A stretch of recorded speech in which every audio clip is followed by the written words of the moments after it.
now, but I'm just going to use his name for the sake of argument. Eric Patrick manages NIS. He reports to Todd Santiago, who is the new VP of Sales. Used to be Josh Hauser, he's gone. And then on top of Todd Santiago is Todd Peterson, who's the owner and the billionaire, okay? So all of sales, CEO. What we know about them so far is they're making 1 to 2 sales a day. I can tell you that their inside sales team is closing at roughly, this is inbound, they're closing at roughly 20% conversion rate, and that their outbound team is closing at roughly 10% conversion rate. They spend $275,000 a month on advertising. They are a 50-50 split of inbound versus outbound calls. They're making roughly 50 to 75 dials a day. What else did I figure out on my first call? Probably their turnover this last year was 125 guys they just fired. And they're installing about 1,000 installs a month. And roughly speaking, they are, their install time is like 12 to 36 hours from the time it's sold to the time it gets installed, which is pretty damn good. Okay, that in my world, that would be the information that we would gather on a first call, which means it's off the board. This is my whiteboard from here to here. I'm not going to put that on the board yet. I just want you guys to have a first call understanding that mostly the stuff I'm identifying in this very first part, is it tactical or strategic? Nice Scott, Mark.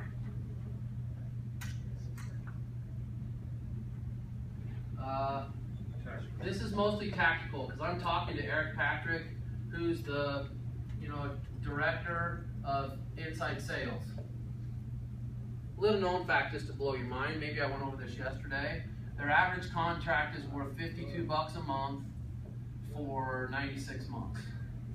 So it's something like their average contract is worth $4,990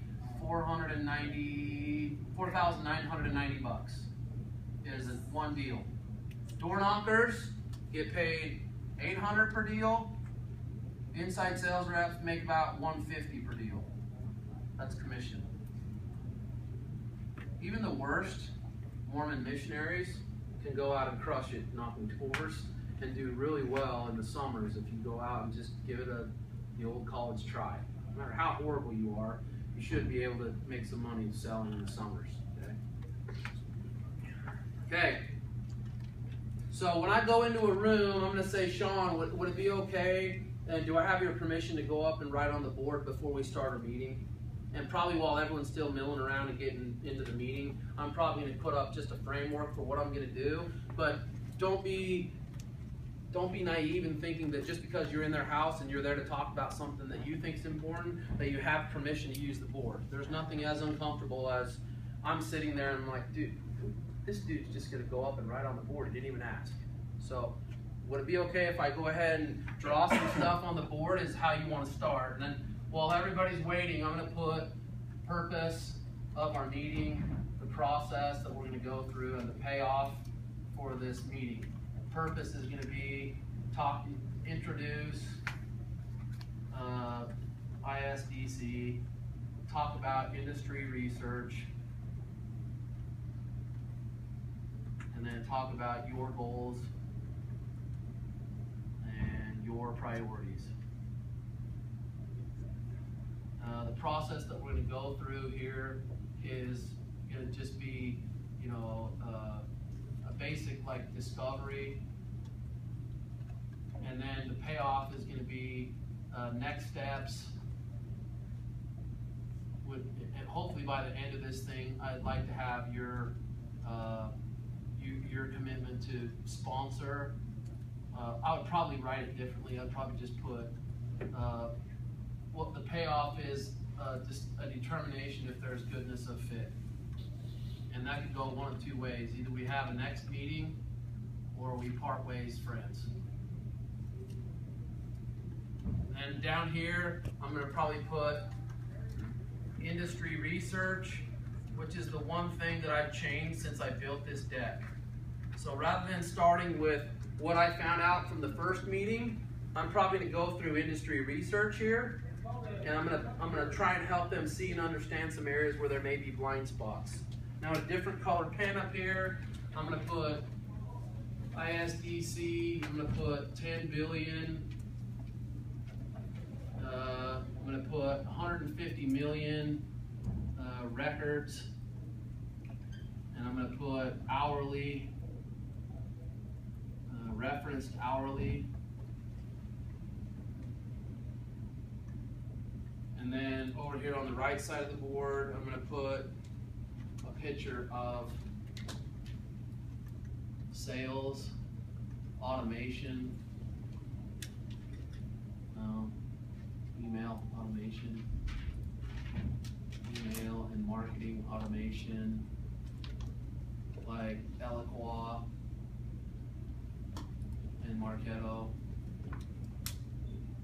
And then I'm going to do a funnel here, and I'm going to put at the bottom of the funnel is the CRM companies that they're really familiar with, like Oracle, SAP, and SFDC. And then I'm going to draw this little line across the middle, and I'm going to call this sales acceleration and ISDC. This is the space that we own, which is speeding the leads through the funnel into the CRM. So I'm going to give them a picture and a reference there. And then I'm probably going to, in the middle of the board, put current state and future state, which to me is vision, and this is status quo.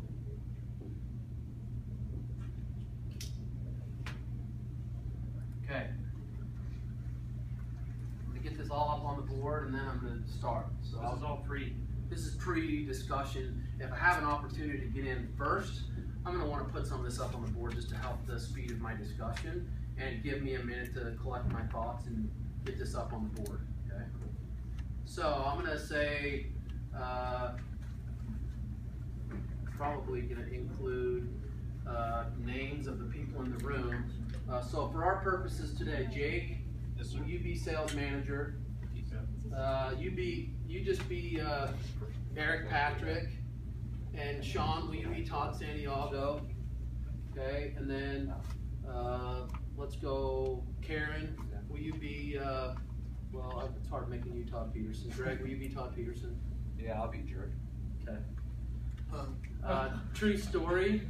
When I first went to a BYU Vegas game, a BYU game in Vegas, and I was getting on Dale Murphy's jet to fly home. I was the last guy to catch a ride on Dale Murphy's jet. It had one extra seat. I paid $200. I'm sitting on there for like 8-10 minutes, and then all of a sudden, the guy who I paid comes up to me and goes, "Friend, this is kind of uncomfortable for me, but you need to like probably catch a different ride home." I'm like, "What?" He's like, "Yeah, did you see Todd Peterson get on the plane?" I'm like, "You mean that it showed in the freaking rabbit fur jacket? That guy?" He's all, "Yeah." And I'm like, "Yeah, he's going home on the jet, and since you're the last guy to pay, looks like you just got bumped." So I had to catch the pilot's car at this little Henderson Executive Airport in Vegas and drive home through a snowstorm from Vegas to Salt Lake City and return that car up there, which cost me $380 to return it to the wrong place. Plus, on the way to the game, we were late, and the guy I'm with who owns the company keeps saying, "Hey Spike, let frame drive. Hey Spike, let frame drive. Hey Spike, let frame drive." We're looking at Sam Boyd Stadium coming out of Vegas, and there's like a 100-mile long line of cars, and we're not going to get to the game until halftime. So I jump in the driver's seat, rally off the road, go up the dirt for like 2 miles, rally through traffic down the middle lane with my blinker on, go all the way to Sam Boyd Stadium, and we're 10 minutes early for the game. It was the greatest game day driving you've ever seen. Only problem is when I went over the curb with 5 heavy guys in the car, I ripped the total bottom out of this dude's Civic. And he's in the back seat, Spike. I thought it was a rental car. And all of a sudden Spike's like, I wouldn't treat your wife like that. And he was all pissed off. That cost me $500. The rental car cost me $380. You can imagine next spring when I meet Todd Peterson at Orem City Baseball, how that's gonna go. I walk right up to him. I'm like, hey, you Todd Peterson? He's all, yeah. And I'm like, I should knock your teeth out of your mouth right now.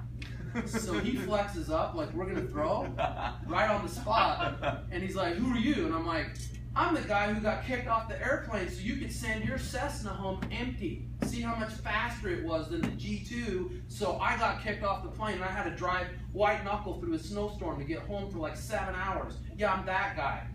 You and your freaking, rabbit fur jacket. And at that point, he just kind of looked at his feet and was like, did I really do that? I'm so sorry. We've been friends ever since. You have that on tape? You betcha. I need to send that to him. True story. I'll give it to you. It'll be an editing cut. As soon as he found out what happened, he felt really bad. I love your phone. But I'm like, who does that to someone? It was hilarious. All right. So I'm going to come and I'm going to start the meeting and I'm going to be like, hey, Sean, and hey, Todd, I really appreciate you, Eric, that you could take the time out of your busy schedules to meet with me today. What I'd like to do is introduce Inside Sales to you, as you can see up here on the board. InsideSales.com, we are the industry leaders in sales acceleration. And just for the record, so I can just get this out of the way right in the beginning, you're familiar with email and marketing automation companies like Eloqua, Marketo, Pardot. You're probably also familiar with Oracle, SAP, Salesforce.com as the repository for most leads in the world of CRM. Where we exist and where we're the industry leaders is in this, $3.6 trillion space being spent in the next 5 years in the United States on how to accelerate leads through the sales funnel. So this is the space that we own, and we feel like we're the industry experts because we've been doing it for 10 years. And when we entered into that space, since that day and probably up until now, no one really even knew what sales acceleration was. But we're here to help you accelerate your sales. And I want to today, the purpose of my meeting is to not only introduce us to you, but also introduce to you some industry research that we feel like is really compelling. Some of it's third-party research, some of it's our own. And after I share some research with you, I'd like to talk to you a little bit about your goals and your priorities, some of the things that I know about your current state and where you're at now with Salesforce and your 5.9, and then also where would you like to be in the next 12 to 24 months. And last but not least, I want to find out if there's a goodness of fit between our organization and yours. Hopefully, at the end of this meeting, if there seems to be a good fit, we'll go to the next level and we'll have another set of meetings where we can talk more about specific pieces of our platform, because we do have a platform of product, a whole suite of products that make an entire platform. And then if we determine that there's really not that great of a fit, we can part ways as friends. You guys can give me a flat bill hat on the way out, and you guys will have additional research that will make you the smartest guys in the industry. Okay, does that sound okay? Fair enough. Okay, fair enough. Have you actually pitched this to them at any of this stuff? No. About it? I have enterprise reps who keep telling me to get out of the way. So I've been deferring to guys who think they're smarter than me. So what I'd like to do is start by talking about some of the things that we see in the industry that are challenges to other organizations. One of them is hiring the right people and predicting sales rep performance, even to the point where you can predict the sales guy's quota. So maybe let's start with you, Eric, Patrick, and maybe talk to me about what are you currently doing. I mean, from our last meeting, what I do know is that you guys had 125 reps leave your company, or actually were shown the door in the last little while. Why don't you talk to me a little bit about the challenges and or your successes in terms of hiring the right people and predicting who are going to be your next home run hitters? Well, I appreciate you asking that question. Attrition has been a situation that we've been trying to take care of, and it is costing us a lot of money. Within our HR program, we do a basic online application as well as an initial phone call when we hire someone, and then one of my managers, sales managers will give them a call and basically vet them. It's kind of a traditional way of a hiring practice. If the manager for that particular team feels that they may be a good fit, then we bring them in, make sure they have their teeth and the belt matches the shoes type of scenario. Okay. And it's more of an intuition or gut feeling. We don't have any predictive analytics right now to determine whether or not this is going to be a good person. Typically, a lot of our hires come from referrals from other employees right now. So Okay. as far as that's concerned, of course, we run a standard background check. We do the drug testing, all of those things. But does that determine if they're going to be a quality rep or not? You know, right now it's kind of a 50-50 thing. So to have that predictivity, or to be able to predict if they're going to be a good rep with their analytics would help greatly. Okay. If you knew not only that we could help you predict who's going to be your next hitters and maybe like give you a leg up there, but if you knew that you could cut your 50 to 100% turnover number to more like 25 to 50, then is there a possibility that we could reallocate some of the hidden costs in hiring and turnover and put those into accelerating sales? Would that, how important would that be? That's super important. I mean, it's costing us on average for every rep we lose, it's right around $75,000 to $100,000 Okay, good. for us, and that would be a tremendous benefit. Okay, awesome, thank you. One of the second things that we see in terms of industry challenges is probably I would categorize it as response time on web leads. What we find as an industry average is 1 to 3 days on response time to web-based leads, and our own research indicates that 20%, 27% of the leads get contacted, which leaves us with a pretty high number of 73% of the leads that go uncontacted. So where would you say in terms of response time on web leads? I got some feedback from one of your other reps before who seemed to think that it was up there, but where are you at now? That's tremendous. I would say we're batting 100 right now, which means basically 1 out of 10 are contacted. So within, I'll put a 10%. Yeah, we're right about 10%. And on average, I mean, we pride ourselves on we'll contact you within 24 hours, but that's just not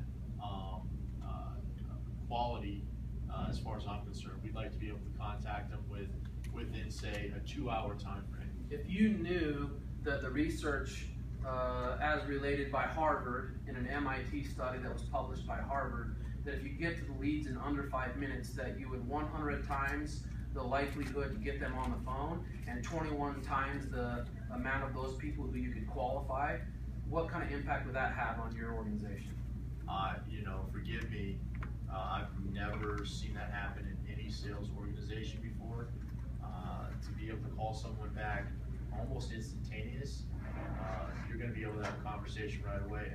How do we do that? So I'm going to cover that in some detail here in a second, but I would recommend that after our meeting today, that you go to insidesales.com and you request any kind of information off our website, an ebook, a white paper, a request for information, and just test me on it. Because if they don't get to you in somewhere between 15 and 30 seconds, I would be super disappointed. 15 to 30 seconds. Yeah. Now, we'll cover this in more detail. One of the other things that we see in terms of challenges across the industry, in addition to hiring and predicting who to hire, which I think also carries these hidden costs associated with high turnover, I would also say the ability to know who to call and when to call them, and then what to say when you get them on the phone. In other words, single-digit contact rates are very common for people who dial outbound, so somewhere between 5 to 10%. I'm guessing your contact rate on web leads being 10%. I'm guessing that your contact rate on your outbound dialing efforts are a little bit less. Well, we do ask our sales managers to enforce anywhere between 6 to 8 contacts. That could be email, that could be text, and that could also be by telephone. Obviously, the team would prefer a discussion on the phone and or face-to-face, but we're we're doing inside sales, so if we can get them on the phone, that'd be fantastic. But I can't imagine our guys making more than 1 or 2 calls and just leaving messages. That's just not making us efficient. Okay, so I'm going to go ahead and chop that one up to, I think you're doing a fairly decent job there, but if we could double and triple and quadruple your contact rates, what impact would that have for you? If you could bump this 10% contact rate to 20 or 30? That would increase our bottom line significantly. We'd be able to invest heavily in some other departments, R&D or whatnot. That would be huge. We could hire more salespeople and really grow this business. Okay. Sean, question for you. I'm sure you have an occasion to wander through the sales floor and see guys that aren't fully engaged on the phones, that are off the phones doing something else. Maybe typing in on a computer, maybe talking to each other on a rare occasion, maybe shooting a little Nerf hoop I saw on your floor. On average, we see across the industry 2 to 4 hours per day in time spent in sales adjacent activities, which to us means time not spent selling. Sean, what would it do for your organization? I know you guys are a Salesforce.com user and you require you guys to enter data. How's that data into the system? How's that been going for you so far? In terms of time that they have to spend putting data into the system? I don't see another way around it, so it's going to be a time factor always, but I'm sure that we're aligned with what your research says. Okay, so if we could take this 2 to 4 hours of sales adjacent activities and turn those into sales activities, what I'd like to just, maybe I'll take a second and explain it in a minute, but on a single activity like an email that takes 2 to 4 minutes to craft and send, and leaving a voicemail that takes 2 to 3 minutes to leave a voicemail, which turns into 5 to 7 minutes per record. If we could turn that into the press of a single button that sends out an email and a voicemail that both refer to each other and they're on to the next record, times 50 to 100 times a day, you can see how just that one teeny little activity where we would take a manual process like leaving a voicemail and sending an email and make that into the single press of a button, how we can collectively start to really save your guys' time throughout the day.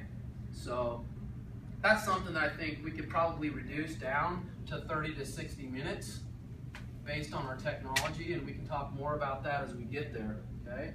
Last but not least, what we see in the industry that's really concerning to us, and most people don't have a real good answer for how to motivate their reps in an intrinsic way. And as far as sales goes, every sales floor in the world has looked at varying their comp plans and spiffs and programs that pay people more money. But outside of paying people more money, how do you motivate? I mean, Todd, I know you well enough to know that bringing in Nitro Circus and putting it on the front lawn of your building for your annual company party is something that is freaking off the chain as far as like what an employee could expect. I know your really great food that you have in your, on-site, Sushi Thursdays are my favorite. I've come in and met with a couple guys on Thursdays and had sushi. You guys have a great food bar and free meals, but specifically as it relates to sales, outside of paying them more money, how successful do you think you guys are in motivating reps in an intrinsic way? Well, we have good programs in place. Just spiffs for people hitting certain quotas. We have an online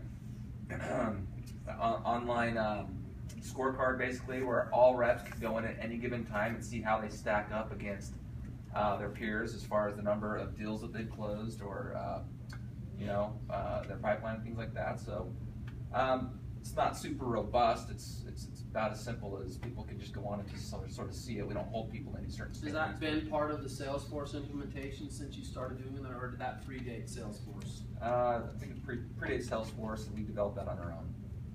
So, talk to me about your strategy for motivating Gen X, Gen Y, and millennial reps. Are they different from the day and age of you and I growing up together, where knocking doors old school fashion? I know you have a 3,600 door knockers, but as it relates to inside sales and guys that sell over the phones, what are you doing differently to motivate them in intrinsic fashion as opposed to just spiffs and paying them more money? I suppose we could do better with that, but we have our team leads, and we have weekly sales training meetings, and so they just Okay. share best practices. Okay, so I would say gamification would be the topic that most people struggle with, how to prioritize and how to schedule the way they motivate their reps, and what we can do this month, what we're going to do next month. How interested would you be, since Jake, you're right in the middle of all this, to having a leaderboard on the floor, 4 or 5 TVs around the floor that show leaderboards and stack rank everybody right out in plain sight? You know, I guess I'm old school. I'm used to seeing it on a whiteboard or even a chalkboard, and to see something that is right in front of everyone and that's updated instantaneously would drive the competitive nature of our inside salespeople greatly. Okay. I would suggest maybe in your spare time, check out the Garden Grove traffic study. Maybe make a note of it. The idea of posted speed and flashing, here's your current speed, was like a real recent study that shows how the human brain works based on a real-time feedback loop. It's much more effective in getting people to change their behaviors than even, you know, charging a ticket, giving tickets that are 7 times as much, or putting more cops, or putting speed bumps out. And I think we found that in the industry, the same thing applies to reps. If you want to motivate them in terms of prestige and, you know, how they rank amongst their peers on their competitive nature, there are certainly ways outside of giving them more money that are going to make your morale, they're going to increase morale. We saw a 40% lift with Eloqua, since I know you guys use Marketo, they're direct competitors, but we saw a 40% lift in the productivity of the reps purely just by putting things up on the wall that show how they rank against each other, and then running, you know, like purposeful contests based on things other than always just money. Okay? Yeah, recognition is huge for us. Okay. So now that we've talked a little bit about the industry research, maybe I could put up on the board what I feel like I know about you so far based on prior conversations. I know you're having, you know, roughly you're making 50 to 70 dials per day, per rep. I know you're making 1 to 2 sales per day, per rep. I also know that you're spending a heavy chunk of change, nearly $300K a month in advertising to try and bring in more really great leads for your people, and that your response time, as we mentioned right here, 24 to 48 hours response time. And that probably most important, what I gathered from my prior conversation, was that you guys finished the year at 15 million last year, and that Todd, the number that I heard that you handed the team this year was 22 million, and that you're really chasing and trying to drive in that competitive fashion these guys catching your outside door knocker guys in terms of performance, because the cost to your company, I know, is quite a bit less for an inside sales guy than what you pay your door knockers. Okay, so let's talk for a second about 12 to 20. Well, one other question that I have while we're here, from a perspective, Jake, of what % capacity your guys are operating at, how efficient they are, on a scale of 0 to 100, 100 being fully engaged and like operating on all 12 cylinders. What would you say is their capacity level right now? How are they operating? You know, honestly, it seems like we have probably 20% that are pretty much disengaged, and I think that has a lot to do with, you know, our rep and our turnover. I think the majority of folks are probably anywhere between 50 to 60% involved. Okay. Let's just say 60%. Well, we'll just say 60% and it's engagement. It's very mediocre, but you know, they come in, they do their job, and then of course, you know, on top of that overall 80%, we have those folks that always seem to do well. That top 20% of the cream. So I think we're pretty some standard. at 40, some at 80, and probably an average of 60. Probably an average of 60. Okay. Let's talk a little bit about where you'd like to be in the future. Sean, maybe lead us out in terms of in 12 to 24 months from now, to hit your number, what would you say is going to be your ideal state? And what are the things that you want to get to if all things being equal? I know you guys are building other buildings, you're hiring more guys. Maybe be specific about how many more guys you're going to hire over the next year. Well, I mean, as well as we're continuing continue our success, man, I don't know if there's a necessary limit to what we wanna hire, but it's all about new markets. I mean, we've got our solar division, we've got international opportunities, we've got, I mean, there's a lot of other things that we feel like we could, other types of businesses we could get in. So if you had to stake a claim in, hey, can you get to where you want to be in 12 to 24 months with this number of guys on your floor now, or do you need to grow that number? We need significantly more. So what would you want me to put here in terms of, in a perfect world, we want to get to how many? 250. Okay. 250 reps, okay? In terms of contact rate, and hours to respond to your web-based leads, which seems to be your bread and butter, Jake, where would you like to be here in terms of contact rate and hours it takes to get to response time? Well, I mean, you know, if you bat 300, you're probably going to be in the Hall of Fame, right? So if we can get, you know, even 30 to 40%, that would be fantastic. And you had mentioned earlier something about getting back to folks within, you know, 15 to 20 seconds. You know, if we can get back to someone even within a half an hour. How about if we go 2 to 4 minutes? Wow. In terms of contact rate instead of 2 to 4 days? I mean, that In a perfect world, if we could show you how to do that, would that be interesting to you? that might even raise our contact rate over 50% possibly. Okay. At a basic level, how are things going with 5.9? You're at 50 to 70 dials a day. Are you happy with that? Well, it's not necessarily 50 to 70. That's what we ask our people to do. It's more like 25 to 40. Okay. So where would you like them actually to be in actual real numbers in order for you to hit this number? Anywhere between 80 to 100 dials Okay. would be an ideal situation for us. Okay. And if we were able to reduce your response time, increase your contact rates, what kind of impact do you think that could have on 1 to 2 sales per rep per day? I think we could go. I think we could average 3, and I think we could probably get to in a 12 to 18 month period, probably 5 to 6. Okay, so if I just put 3 to 5 sales per rep per day, Probably within the first 12 months. okay, and make that in the first 12 months, okay. Sean, as it relates to this 60% engagement number, what do you think is realistic?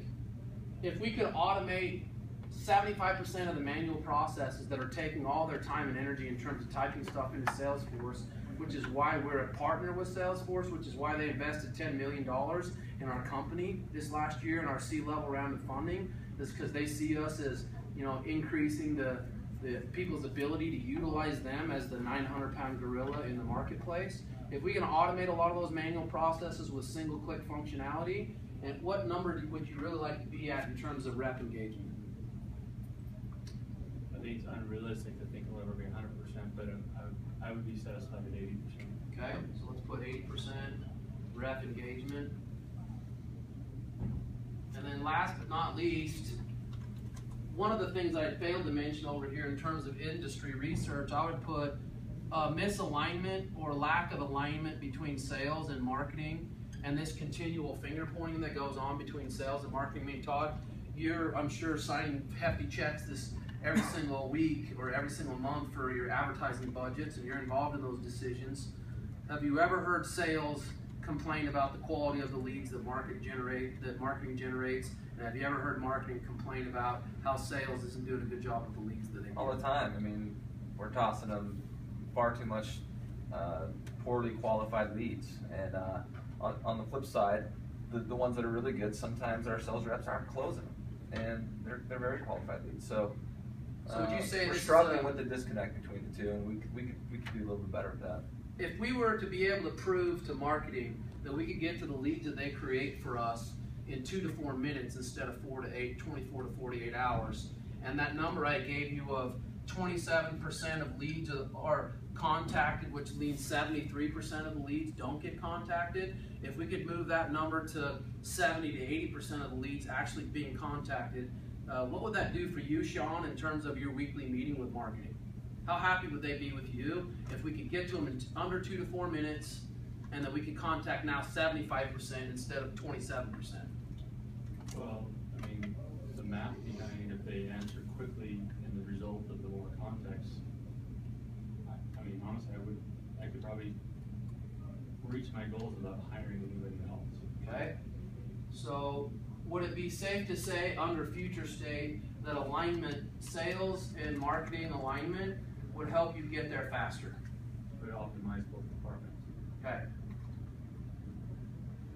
We didn't talk much about turnover here, but what if I could predict with plus or minus 10% accuracy who their next round of new hires are, which ones are going to be the hitters?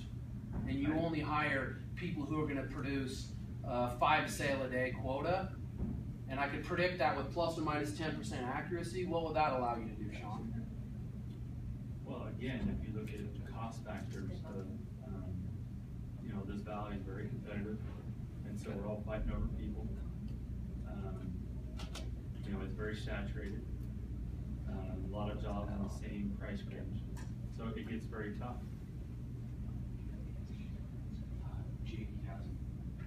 He's the manager of the enterprise group, and he sits right straight through the wall.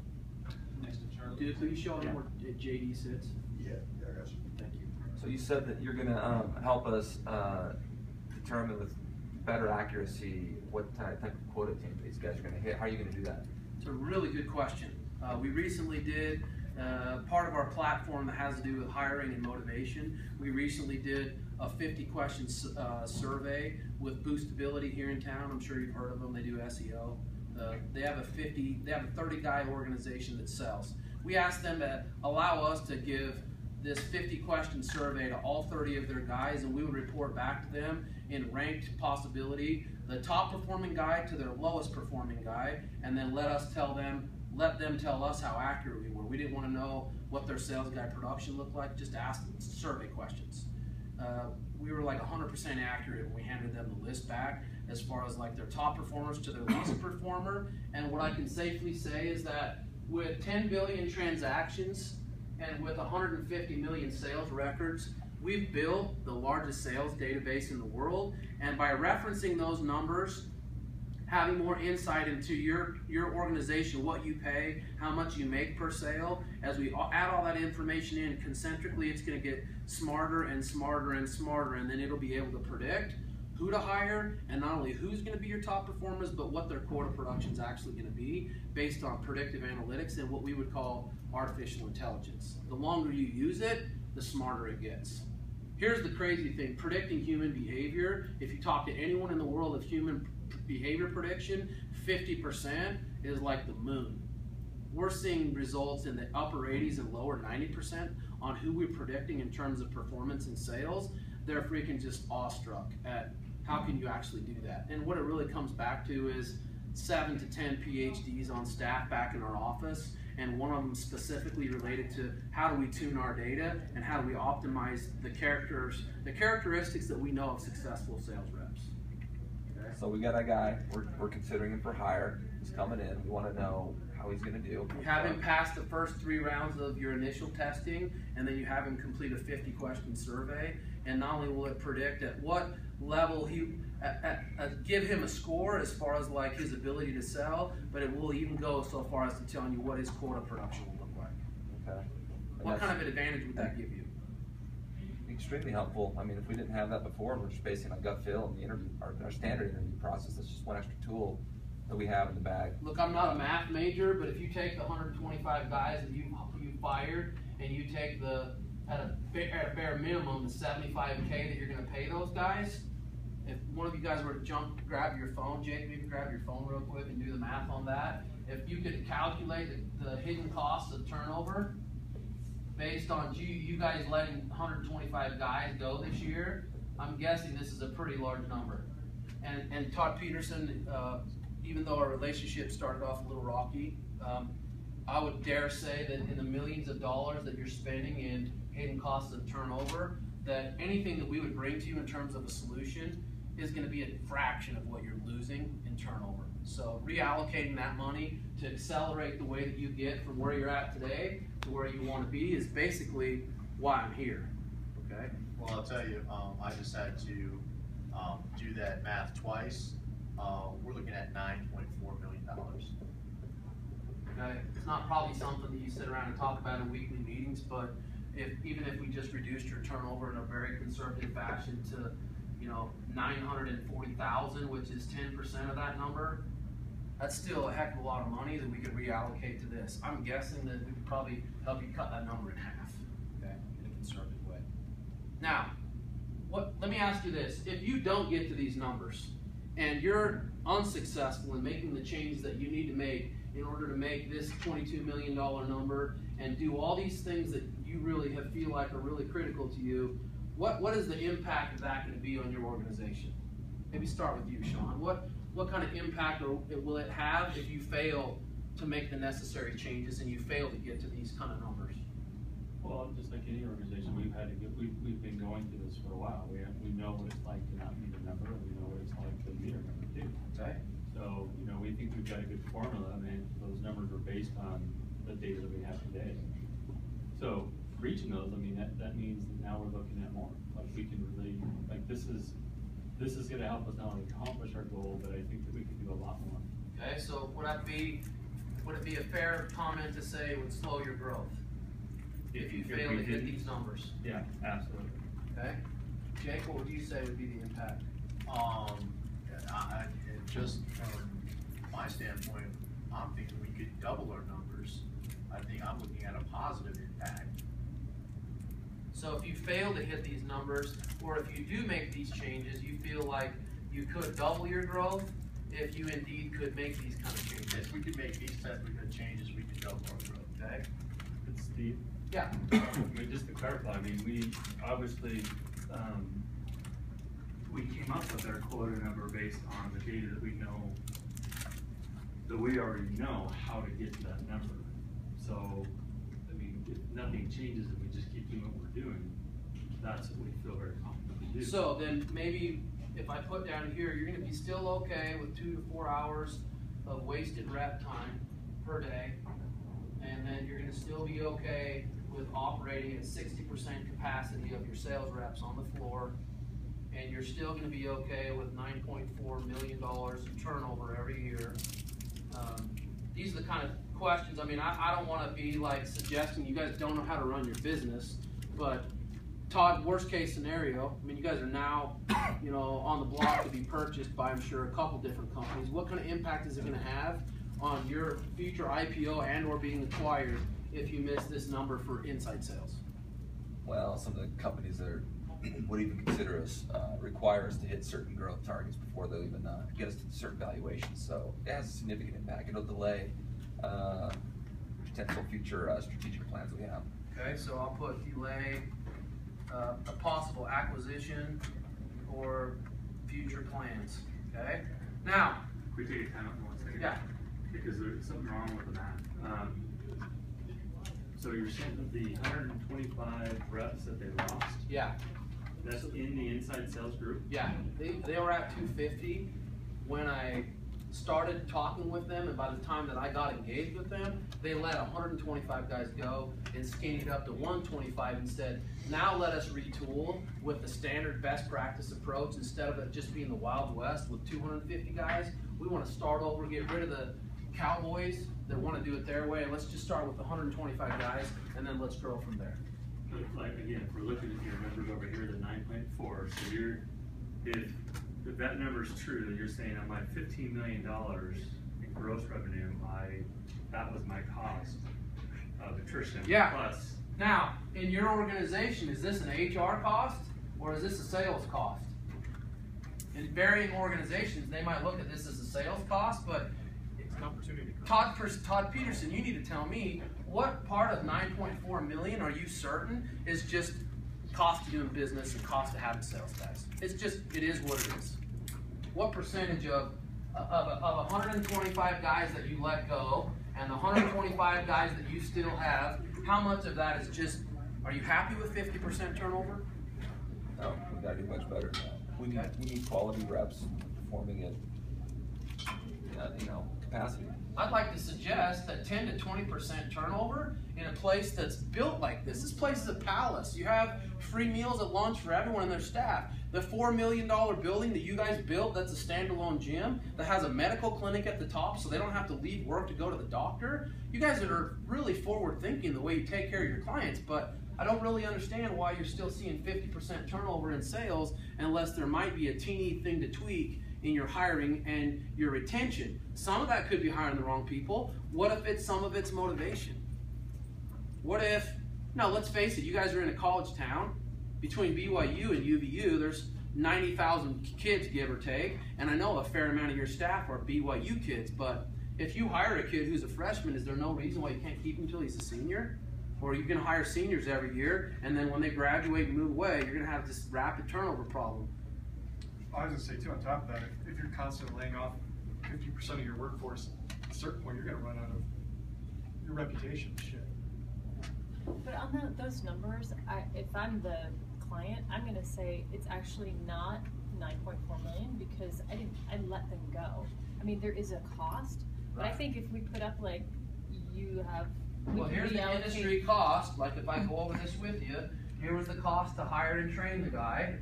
Then we let him go here. Now here's the cost of getting this other guy up to speed, which I have to add to the thing, plus the cost of all the downtime in the time it takes him to get the floor average. Really, the industry standards are the cost of your organization is 2 times his annual salary. I really was being pretty conservative because I know you guys are making 60 grand and just putting a 75K number up there. It's probably actually more like 12 million. I was trying to be conservative. Now, but most of the kids are, I mean, again, the reason why the numbers are, one I know, Todd had a number, I mean, he's got this down, like, oh yeah, he has it in his head. I get it. But also that, I mean, really they're hiring these $12, 13-hour guys. I mean, they're a little bit higher than one thing. Yeah, their average pay is 50 to 60. You're saying, but on target cost. OTE, 50 to 60. Yeah. So really, half of that's going to be their. Okay, so let's say that I'm really high here and it's only 3 million. I think it's better if we just say like the industry average is, twice their salary. Twice their salary. And you do the math, and then in this particular case, twice 36 is pretty close to 75. So if their OTE is 50 and they're really only making 36 grand a year, 2 times 36 is pretty close to that. So maybe I didn't phrase it exactly right, but you get me trying to cover this concept is important. The other reason I bring up is that, one, I was sitting there looking at it and like, okay, something doesn't add up. But you gotta understand that when you're trying to create the rapport and the confidence and trust, something as small as that, because he's gonna be thinking about, wait, that's not right. And then it brings into question. So that's why. Okay, so be conservative here. If you wanted to say, look up the 120, let's just take this. I know that 2 times their annual salary is this. Let's just make that 37.5, and let's times that by that, and now we're looking at 4.7 million. And let's be super conservative. In some ways that I've dealt with that before is if you didn't do your job of getting all the data, right, then you give them a scenario. Say, I don't know what yours is exactly, but let me give you a scenario. Right. And that way you're not left with that you presented something that isn't kosher with this. And then they'll go, well, actually ours is. And Todd Peterson is super smart, right? But what I can tell you about Todd Peterson is he knows inside out and backwards the door knocker scenario. What he's not super certain on is this inside sales scenario because this is all new to him. He's been doing door knocking for 20 plus years. He's like the king. Truth be known, in the 40 some odd times I've been in their building, he will drop everything that he's doing when he gets this phone call. Hey, I got a crew of guys in Los Angeles that are working for XYZ company. I think we can approach them and steal them away. Can you get on the phone with their freaking sales manager right now? Todd Peterson's like, hey, I need to take a call real quick. Joe, hey, Todd Peterson from Vivint, how's it going? He is still in the mix every single day of recruiting their outside door guys because he loves it. He's in the middle of it. It's like he thrives on stealing guys from the competitors and negotiating salary and, hey, we'll make your guys rich. He will stop and do that. But inside sales, he doesn't really know that much. I got a story. I actually met with him for an hour once. they pulled him aside with 3 other guys to recruit me to go on me to sell. I mean, one-on-one, me and Todd, 3 dudes, sales managers. Yeah. I was shocked. One guy, he spent an hour with in his office. Dude, I had Todd. It was crazy. For an hour and a half with my, they met with my son. To try to convince my son to go door knocking. He loves it. You know, he was He like, loves recruiting. It's just one Yeah, of the things I don't know about it. why a guy of his status is Yeah. dealing with this still, but And he rolls into all their board meetings like in a Affliction t-shirt and a flat-billed hat, and doesn't think twice that everyone else in the room's in a suit. He's genuinely one of the nicer guys you've ever met. Now, to get back to this, here's where I'm going to end because we're kind of running out of time. We're at 11:30. Let me ask you this, Sean and Todd and Jake. What are you think the keys to getting from where you're at to where you want to go, based on the way we've laid this scenario out? What do you think are the keys? Jake, let's start with you. What do you think are 1 or 2 parts of your plan to get from here to there? The contact rate and how quickly the contacts can be made. So contact rate increase from and dials. 10 to, let's say, 35%? Yeah. Okay? Sean, what would you say is going to be a key from getting from where you're at to where you want to go? everything is all about people. Okay? Gotta have the right people, and have the right process. The right people and the right process. So tell me, what are you doing currently in your plan prior to me arriving here to ensure that you've got the right people and the right process? Well, we've invested in technology that standardizes how we manage our sales process. 2, we've consolidated into our own specific model of like how we do sales. Okay, good. Providing them with the right materials. So standardized, and I know you've had Griffin Hill in there helping, with a coach-the-coach scenario. I know that's been going well as part of your solution. Okay, Todd, in addition to the things they've said, what do you think are the other key factors that are going to help you get here, or maybe even potential barriers that might be in the way of getting there? I think more crime. More crime. I can do that. Reduce the police force. David's got it. we need higher conversion rates. All of our contact rates can go up, our conversion rates can go up. And to get higher conversion rates, what's your strategy to get there? Is that a training thing? Is that a hiring thing? Is that a technology thing? A combination of all of that stuff. Okay. So training. Dude, that would make the best of me ever. What? What makes it best? Off of visiting, basically, they're actually not losing 128 people. Those people graduated. Now they are planted in their next market, committing crimes. They build their market. Truth be told, based on the information that I shared with you yesterday on going into a neighborhood 2 weeks before you go back with a solution, why would they not be canvassing the world talking about how crime's on the increase? And will you sign something here saying you want a safer neighborhood? I think there's real merit to, will you sign something here, will you put a sticker in the window that says we support safer neighborhoods? Crime, don't be for 2 seconds thinking Crime Stoppers doesn't have an alarm company, call them behind them. Or whatever that dog in the neighborhood is, what's the name of the dog? Take a bite out of crime. McGruff. Okay. Now, I go through this thing and find out what the keys are, and then I say to you, hey, would it be okay with you if I share with you really briefly what we feel like the levers that we can help you pull to accelerate the way that you get from here to here? Would that be okay? Yeah, that's fair. Okay.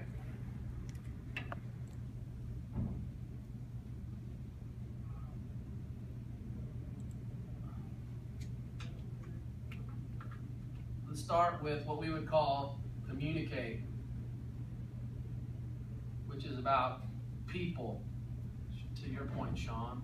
Then I want to go to elevate, which is about communicate, elevate. Move this line over. I'm going to call this accelerate, which is about prospects. So people, prospects, and last but not least, what's the last P? Performance. Okay? And what we feel like that we've done in terms of creating an entire platform, when people ask me, well, aren't there other companies that do what you do? I would unequivocally say, there's individual companies out there who have teeny bits and pieces of our technology, but no one in the world has the size of the sales database that we do, and no one in the world has a platform of these things that we provide based on, I'm going to erase this, predictive analytics, that what are now morphing into machine learning and artificial intelligence. Every single time there's an interaction, I'll put AI here. Anytime there's an interaction with who to hire and how to hire, it checks our system. Anytime it's who to call and when to call, system is going to come back, and with predictive analytics, it's going to get smarter. It's checking constantly back and forth between our system and these modules to create a way where you can pull some basic levers and really accelerate from getting from your current state to your future state.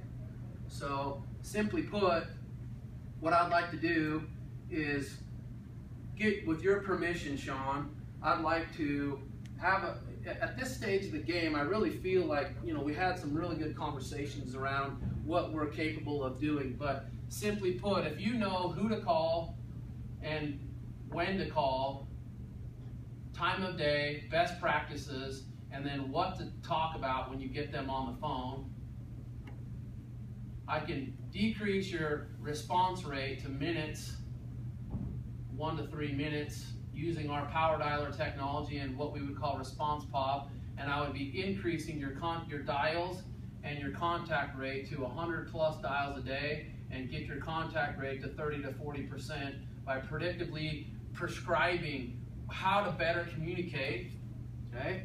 One of the things that we do, you may not even be aware of this, but Todd, how awesome would it be if your sales reps who pitch and miss people, put them into a pile of people you're converting currently at, 10%, I think close rate is where you're at. If the other 90% of the people who don't close a day, a week, a month, or a year from now start going back through your emailed material and start looking at what you guys had to offer, and your sales rep gets a notification by email that they're looking all your materials again, how awesome would that be for your inside sales guy to get a notification, hey, they're back on the wagon and they're back in the game? That'd be incredible. That'd be we'll increase our sales easily, twofold. So we would call that a vision solution that would have to do with email notification. In terms of elevate and hiring and motivation, if we can hire the right people with plus or minus 10% accuracy in who's going to be your next hitter, and then if we can reduce your churn, your unnecessary employee turnover by 10 to 25%, I think we can already agree there's probably 7 figures somewhere in that equation that you could reallocate to a solution like this. And last but not least, if we can provide you with a way to sort who's the most likely to pick up the phone, and sort on top of that score who's the most likely to close based on predictive analytics, how much easier does a sales guy's job get if every single list he's going to call off of during the day, it's going to sort and score and push to the top of that list? Who do they need to call right at this moment who's most likely to qualify and most likely to buy? Okay? In the world of predictive analytics, with the size of the database that we have, by the way, this is getting bigger by 2 billion per quarter. We're growing the size of this database. Okay? That allows us to provide you with some levers to pull. Now, at this stage of the game, the last part of my whole presentation today really was to ask you, what do you think there's a good enough fit that we could go to the next level, and that I could meet with some of the other people in your organization, like hiring to talk about HR, marketing to talk about alignment with sales, how fast can we get to those leads, how we can double and triple the way that you contact those leads without them making any changes to this money that they're spending on lead gen already, this $300,000 a month in advertising. If Leishman in marketing knows that he can do the exact same thing that he's doing and get triple the contact rate, I think it would be kind of important that we meet with a few additional people. So Eric, set this guy up with whoever needs to talk to. Okay. So No Eric, problem. I know we've got Leishman to talk about, Leishman to talk to in marketing. Who would you have? I know you have a new HR girl. What's her name that manages all your HR? Sandy Sue. So Sandy in HR. Who else, Sean, do you think would be an important person to talk to as it relates to stakeholders in accelerating sales? I'd like Rick Butterfield to take a look at this. So Greg over solar would be a good guy to talk to. What about Trent in channel partners? Would he be a guy that we would want to talk to? Sure. So Trent in channel partners. What about like our collections unit? Okay. Now, can I count on you guys? Todd Peterson, would you like me to just forward the email to you and summarize everything that we've talked about today? And would it be okay if you pass that email along to said people, or do you want Sean or Jake to do that? Actually, I'm gonna be the point of contact. So I'll send it to you. Let me ask you this question. If I can get to those people in the next roughly week to 2 weeks, let's say 10 days, would it be okay if we scheduled another meeting 2 weeks from today where I can come back with not only my recommendations and research that I gather from your organization, but if I can show an exact alignment between what individual pieces of our platform and how they align with your strategic initiatives, I'd like to come back and meet with you again in 2 weeks if that'd be okay. Can we get a conference call prior to that, so I can get Greg and Absolutely. Sandy and Trent on the phone with you, and you can go through this with us one more time? I know that Todd and Sean are very busy, and they'll Absolutely. be traveling, so if we can do that first, get everybody on board, and then we can set up that next meeting, that would be ideal. Okay. Just clarification, so you refer back to your database. So whose data is that? It's a really good question.